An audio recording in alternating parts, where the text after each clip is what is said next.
Chào mừng các bạn đến với tin 7AC, luôn cập nhật những thông tin mới nhất, nóng nhất trong ngày về thể thao giải trí. Mời các bạn đón xem. MU thua thảm trên sân nhà khi Man City là vua thi. MU không thể chống đỡ sức mạnh Man City với phong độ xuất sắc của Haaland, người đã tham gia vào cả 3 bàn thắng trong trận với Manchester. Trong khi chờ đợi các động thái của cổ đông khiến câu lạc bộ rơi vào tình trạng lấp lửng kéo dài, khiến sự khó chịu lên đến đỉnh điểm trong việc xem xét tương lai theo hướng nào. Hiện tại của MU đang ở mức thấp hơn nhiều so với lịch sử đầy tự hào. Tối ngày 29 tháng 10, một phần lịch sử đầy tôn kính của câu lạc bộ có 20 lần vô địch bóng đá Anh được thể hiện tại Old Trafford. Bằng lời tri ân đầy cảm xúc cho Sir Bobby Charlton, quá khứ hào hùng không được thể hiện trên sân cỏ khi tiếng còi trận huy thành Manchester vang lên. Trận derby đầu tiên trong mùa giải là chiến thắng vượt trội của Man City, đội trở nên mạnh mẽ trong hơn một thập kỷ trở lại đây và hoàn toàn thống trị đối thủ cùng thành phố. Trong 9 trận derby gần nhất, Man City thắng 6, hòa 1 và thua 2.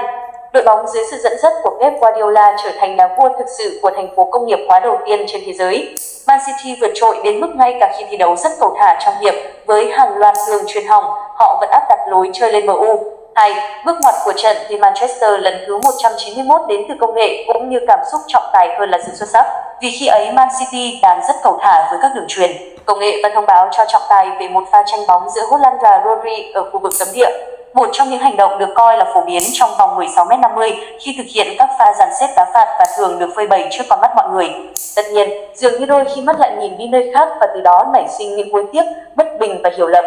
Dù sao đi nữa, có một sự thật là giữa Paul Tierney và Michael Oliver, hai người được cho là những trọng tài giỏi nhất bóng đá Anh, hành động đó bị xếp vào loại phạt đền. Rodri tự ném mình xuống đất, huyền thoại Gary Neville thốt lên. Nhưng trong thời kỳ bóng đá của ba, giá trị của những hình ảnh trở nên quan trọng hơn. Tranh cãi sẽ còn tiếp diễn, trong khi Haaland không khó khăn gì để đánh bại Andre Onana, người trước tình huống này thi đấu rất an toàn. Trên thực tế, một số, không phải tất cả, cầu thủ MU đã cống hiến tất cả. Quỷ đỏ không còn gì cả, nhưng đội có niềm tự hào. Điều này thể hiện qua những lần chống đỡ hoặc phản công, hay pha bay người ngoạn mục của Onana để cản cú đánh đầu tưởng như thành bàn của Haaland. Erik ten Hag có quyết định táo bạo trong trận thi bằng cách kéo Bruno Fernandes ra cánh phải, bố trí Eriksen đá thấp ở vị trí tiền vệ trung tâm với Amrabat, trong khi McTominay đá hộ công. Lựa chọn đúng đắn khi McTominay có được không gian để thể hiện mình một cách tự do. Chỉ là anh thiếu may mắn với tình huống khống chế bóng gọn gàng và dứt điểm bị Ederson cản phá xuất thần. Sau sự chính xác này, ten Hag thực hiện quyết định khó hiểu khi rút Amrabat khỏi sân ngay sau giờ nghỉ. Từ đây, MU mất đi sự cân bằng và Man City áp đảo toàn diện vì không có tiền vệ phòng ngự đúng nghĩa nào.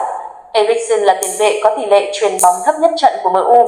Khi không còn Amrabat, cầu thủ người Đan Mạch không thể chống đỡ tốc độ mà Man City tạo ra, nhất là pha phối hợp như đá tập dẫn đến bàn thắng thứ 2 của Haaland.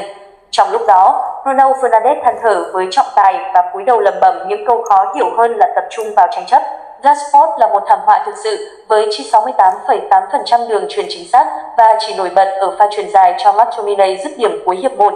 Anh lỡ cơ hội khi đối mặt Ederson.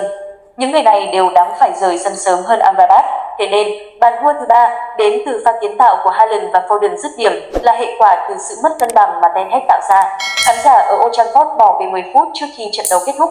Tất cả đều thất vọng. Giữa sự giàu sang và danh tiếng quá khứ, MU không còn gì so với Man City. Cảm ơn các bạn đã xem hết tin. Chúc các bạn một ngày vui vẻ hạnh phúc. Đừng quên đăng ký kênh để cập nhật những thông tin mới nhất. Xin chào và hẹn gặp lại.